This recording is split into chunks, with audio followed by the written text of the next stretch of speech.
What a difference a day made.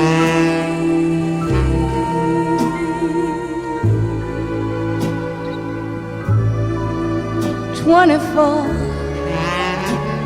little hours.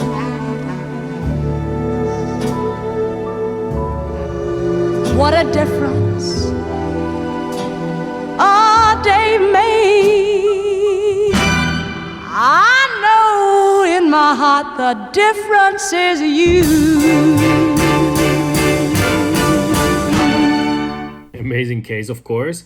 I was looking at some numbers, reading them. We have got 10 pencils at the DNAD, including the black pencil, 28 pencils and best of show at the one show, 4 golds and best of bravery at the Andes, and many more will follow, I'm sure. But even more incredible numbers in the credits, because this campaign, this amazing campaign, has been signed by 3 agencies: David, Ingo, and Publicis. We have only two today on the call because Ingo was supposed to be here, but for some reason they couldn't make it.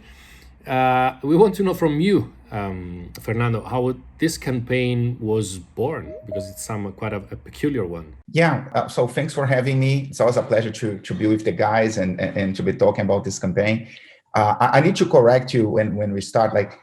I don't think that the most important thing are the awards that we've got. I don't think that the most important thing is the number of people involved, or the number of people involved in the creation. I think that the most important thing were the results that the campaign delivered. You know what I mean? We've been on a journey to remove artificial ingredients from our products for more than 5 years. We tried to communicate that before, and despite the fact that that's something really important, people don't necessarily really care. You know what I mean? People have so much stuff on their lives that the fact that Burger King is removing artificial ingredients is it's cool, but it's just one more thing. So we needed an idea to make people care. And when I look at what this idea did in terms of shifting the brand attributes, in terms of quality of the ingredients, in terms of feeling good about the food that people eat at Burger King, when I look at the sales results that this idea delivered, we increased around 14% sales for our premium burgers, including the Whopper, when we deployed this idea. And it was a global idea. So that to me is the most important thing. You know what I mean? Yeah. Showing that creativity deliver results. It's great that we got awards because everyone is happy, and who doesn't want to be recognized? And I think that's awesome. And I think that the fact that we had 3 different agencies and working on this, 2 different groups working on this, I think it shows that that creativity requires collaboration. And you need to have a certain type of profile of people who know how to collaborate, who know how to interact with other people to make that happen. And in my view, that's kind of like a modern way to go about it. The idea was first presented by David Miami a long time ago. We were not ready to deploy the idea because we were still working on removing the artificial ingredients from our products. So we liked the idea, but we parked the idea. It was a version of the idea that has been presented a long time ago. And then around 2 years ago or so, Ingo presented a version of the idea too.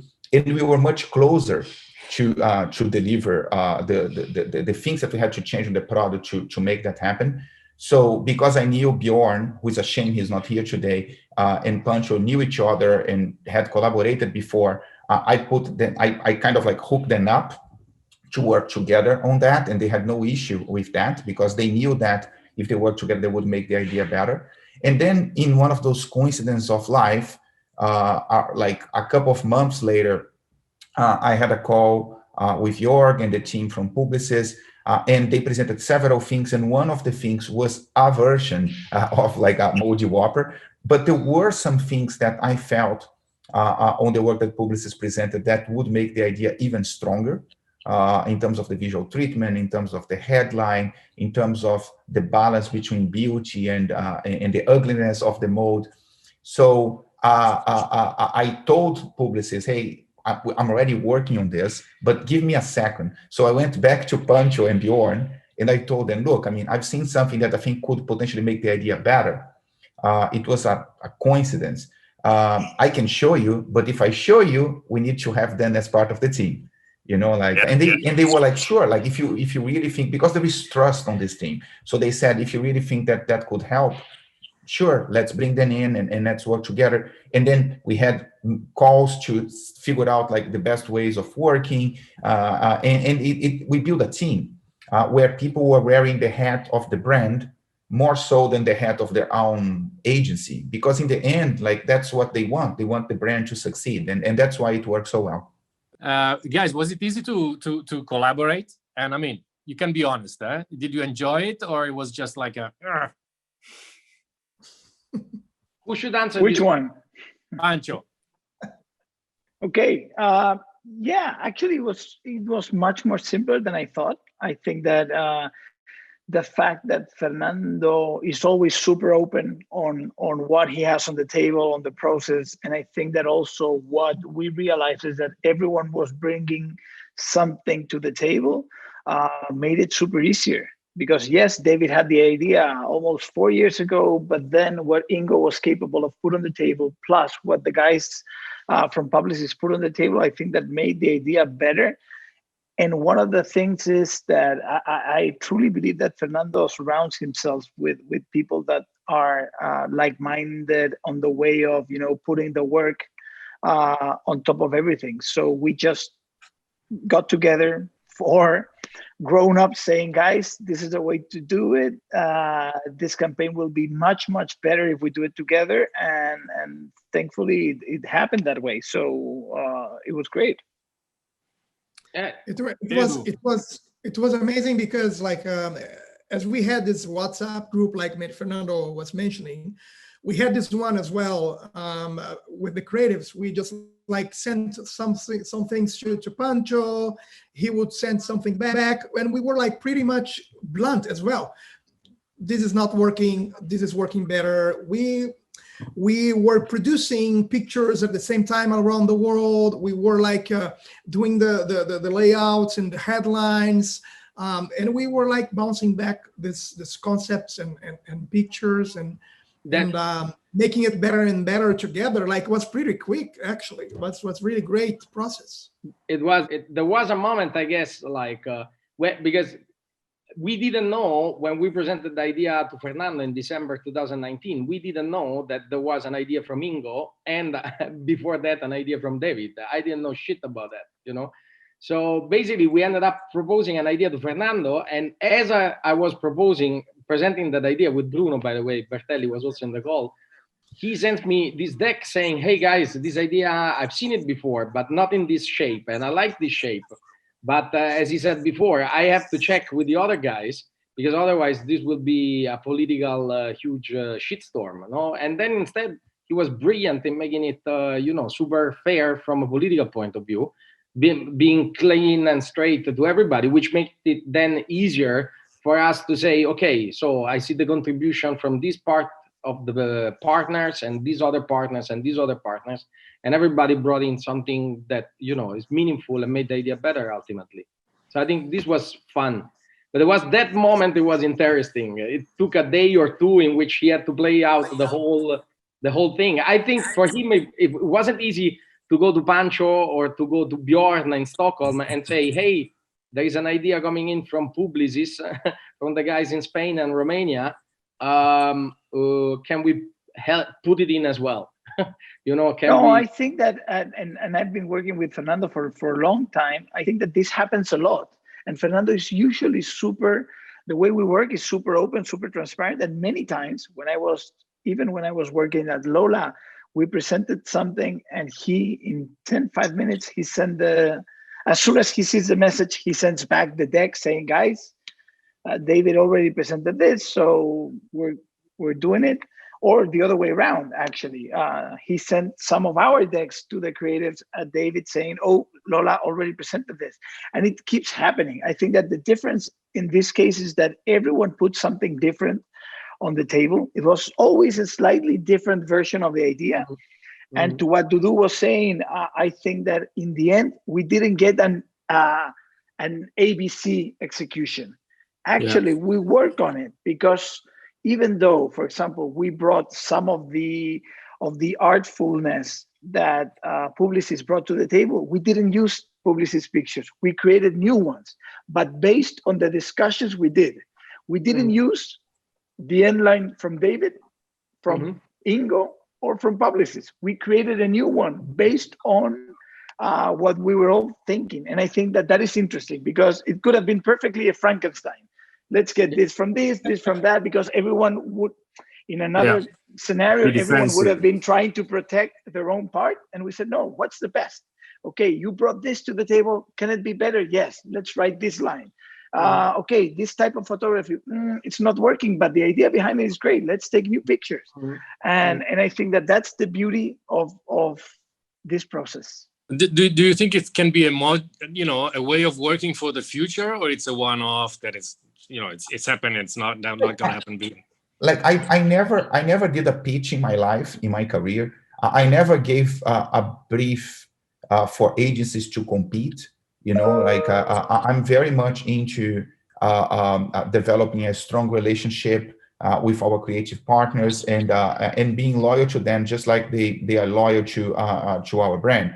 I think that the lesson I take forward is this idea of collaboration. Like many times, what happened here was a bit unusual, right? I mean, that agencies present the same idea. It's not that common. It is common, but sometimes you see something that an agency presented 3 years before. You know what I mean? Like not on the same year, like seeing the same thing. I think it's unusual. I think that more and more, because marketing is getting more and more fragmented, right? I mean, you have the PR agency, you have the social media agency, you have like the media agency, you have like the tech guys, performance marketing, and this and that. The more creative people can collaborate or know how to collaborate, the better for the brand and for the business, and the better for the ideas. So I think that the idea of collaboration is probably something that's here to stay, and should be used more often. Putting your ego outside and really helping make things better. I think that collaboration among different agencies on the same idea, the agencies of the same capability, I think that's more unusual, and I'm not sure if that's replicable. Why is it different working with Fernando with other clients, for example? What makes it different? I think like I will compliment. I think Pancho has already worked with him several times, and Jorg as well. But for me, it was the first time actually working with him directly. So I will start saying that it was a really great experience because he works like a maestro. It's like you have all these people playing different instruments, but you need to organize them to work pretty much for the end result. What was the idea? So he can play that pretty well because he knows how to empower people to do it. He knows the exact moment where he enters and he comes out. He knows how to favor the idea at the end, independently of the discussions and the people and the agencies and the groups. So at the end, the winner is the brand, the winner is the idea, and we are there to collaborate. So I was really, really impressed about this experience, and not just because of we worked directly with Fernando, but I could work with different people from different agencies in different groups in that first process. So it was amazing experience for me. And the end result, we all know. I think that what is different working with Fernando and with his teams is the speed. I think that the speed and the conviction that, they're convinced that creativity actually makes the business move forward even in a faster pace, right? Fernando was saying right now that he truly believes that, and he has demonstrated year after year, which is difficult, to be 7 years in a row, producing this type of work, that the results come. And luckily we have more clients like that, but I think that towards the rest, the difference is, less layers and more, doing stuff. I think that one big lesson is, You need to be able to fail, not being afraid of failing from time to time. Try not to fail, of course, but not being afraid of, and just try. You know, there's some clients that are so slow that in the time, you know, we spend a year thinking of one campaign, and with Fernando, we did 8.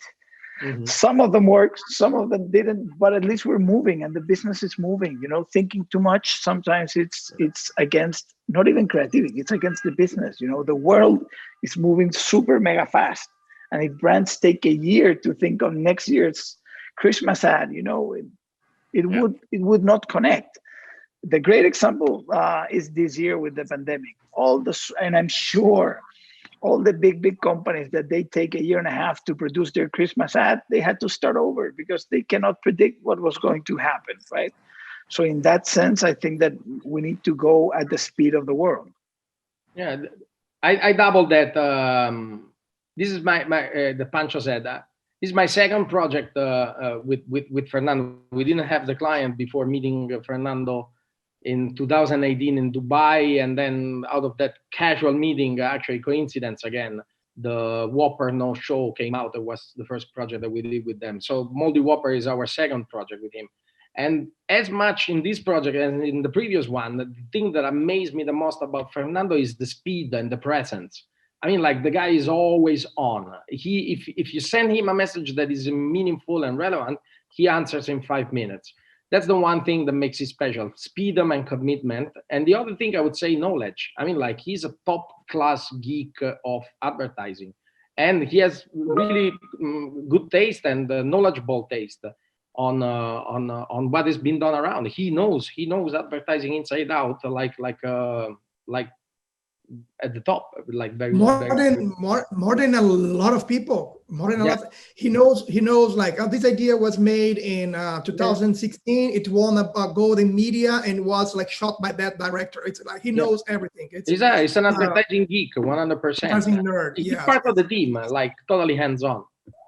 Yeah, you know, because there's a lot of talking about the agile way of working today. Every client I work with, you know, and it makes sense because the world is running fast. You got to be agile today. You cannot be slow like you used to be 10 years ago.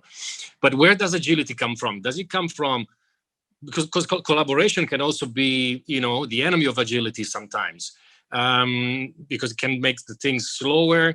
It can affect timings. What's the secret of, you know, being agile through, you know, collaborating and being agile together? Yeah, I think to be agile in anything, you need to have a quick response time, and you need to have people empowered to make decisions. You know, like I think that agility dies when it's like, well, I'm in the meeting, but actually I'm not the decision maker, and I need to go and talk to another 10 people, and then I will come back to you like whenever. You know what I mean? Like, I think that the way we worked, like, I don't have Slack. I'm sure that all the agency guys use Slack, but like we were working on WhatsApp. You know what I mean? Like, and I don't think any response time took longer than an hour. And most of them were actually within less than 5 minutes. And I think you need to make yourself available. You need to be empowered to make decisions, or empower someone to make the decision. And that's how you go. You know what I mean? Like, and I think Moldy Whopper was, no pun intended, was not an idea with an expiry date. It would have been relevant whenever we did it. But many ideas, they are time bound. You know what I mean? Like, especially ideas that you were doing because something happened in the world outside, or because you want to surf a wave of popular culture. And on those, it's even more important that you are nimble and that you move fast. I think that usually, from my experience, when something doesn't move fast, it's not because the agency didn't want to move fast.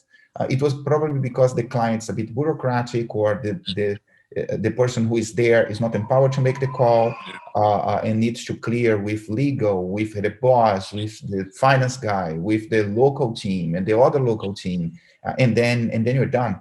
And I don't think that that's the way we work, fortunately. This is I mean, very interesting, because sometimes it's about sometimes the agility means cutting down the time of creation or production. You're saying that it's about shortening the chain of command, the approval layers, and be available, and and be hands-on the work. You are, I mean, you're the global CMO, but you're still hands-on in the work, most of the times, right? Yeah, well, we have a very strong marketing team, and many ideas, they are developed, run, and it's a very light touch from me. There are exceptions to that.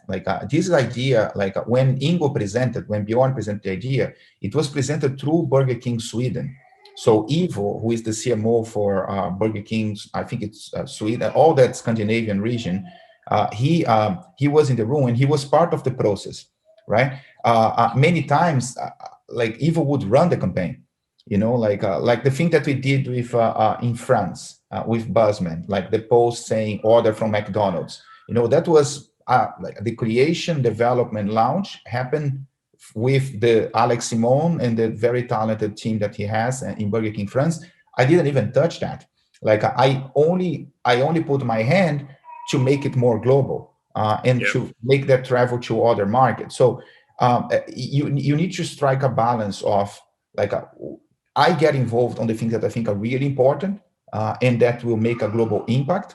But at the same time, I need to have the right people and empower them to be able to make choices without me having to check every single box on the work. Yeah. So what happens after a Moldy Whopper? I mean, is it, you got everything basically you achieved in advertising wise. I'm not saying, awards wise, but is it scary or is it motivating? What's next? But it's always scary and always motivating, right? I mean, we won a Titanium Grand Prix with Whopper the Tour last year. We won multiple Grand Prix with Mac Whopper. We won Grand Prix with Burning Stores. We won Grand Prix with Google Home of the Whopper. We won multiple golds with Scary Clown Night, which Pancho led. We are always getting creative recognition with things that strengthen our brand and drive our business. That's the important thing to notice. And every year is the same. Oh my God, what are we going to do next year? Well, we did Stephen H. Challenge this year, which is also a best of discipline on the one show. We did, which by the way picked up also 3 yellow pencils. Not bad, right? I mean, on the D&D. We did Cow's Menu, which was a project around sustainability, which we haven't sent to any award show yet, but it was pretty damn good in terms of the results too. It was shot by Gondry. The craft is amazing. We are usually not competing on craft. We did with Moldy Whopper. So we are always trying to come up with amazing ideas that tie back to our strategic priorities, whether that is digital experience, driving value, product quality, sustainability, and you are going to see more and more coming on those streams of work, because we believe in creativity. We believe that creativity can be a source of competitive advantage, and we'll continue to take bets, innovating and pushing the boundaries. And I mean, it means that it's bringing results, market business results as well, I guess. It's not only awards, as you're saying, right? Yeah, look, I mean, I've been here for 7 years now, and the main shareholder is 3G Capital. It's a private equity group. I don't think I would have survived a year if the results were not there. It's not because of the shareholder. It's just I don't think any CMO will survive more than 18 months if the results are not there. I think what we're doing here is beautiful because it's tying results to creativity and leveraging creativity as a force to accelerate the delivery of results. And I think it's a great case study. Guys, last question, because I don't think we'll have much more time than this, but tell Fernando, is something you always wanted to tell him but never dared to? It's a difficult question because we say everything. Wow. We say the good and the bad, and we have a really open relation. But yeah, I don't know. I think that just the congratulations on how he's been building the brand year after year. We've seen many examples of how a brand becomes cool for a couple of years and then it disappears, and then it's only, a couple of good ideas every decade. And he has been able to create a consistent way of working, consistent work, and through different agencies, right? Different partners around the world. But yeah, we talk super openly, so there's nothing we haven't said to each other. Okay. I say, Fernando, you need to do that tattoo, man. You promised it. You got the design. That's true. You need to do that Fernando, tattoo. you need to do that tattoo of the black pencil. You promised, and now Who did it already of you guys, by the way? I don't have a tattoo of my kid. Why would I have a black pencil? It needs to be more important than that. No, I'm an anti-tattoo guy, but yeah, I support you guys. So if you want to do it, I'm here for that. I want to see it. I want to say one thing to Fernando, that he gives the best, most horrible feedbacks I ever got in my life. Yes. This I didn't tell him yet. They're horrible, but they're the best horrible feedbacks. Yeah, that goes back to the bluntness that I was talking about. You made us suffer, Fernando. That's it. But it was worth it. Well, no, like the guys, like I only have good things to say about these guys. Like they help me every time I need, and we are really partners in crime. And I'm very direct and honest. It doesn't mean that I am right all the time. There were many times where I thought that something wouldn't work, but the guys were so convinced that it would work that we did it anyway, and they were right. So it's all about the collaboration is all about respecting each other and trusting each other. And I think that the great work comes out of that type of partnership. They are very blunt with me too. So it go both ways, but I prefer that. I prefer an honest, direct relationship than going round and round and telling people, yeah, maybe we'll do it. And then they do a lot of work. And then we actually were not in love with the thing, and vice versa, for them to waste time presenting stuff that they don't believe in. They don't do it either. So I prefer to have that honest, direct relationship, not just with the creative partners, but in life. And I think that good things come out of honesty and being very direct with things. It saves time and makes things more efficient. Thank you very much for your time, Fernando. My pleasure, guys. Thanks for having me. ciao Pancho, ciao Davide.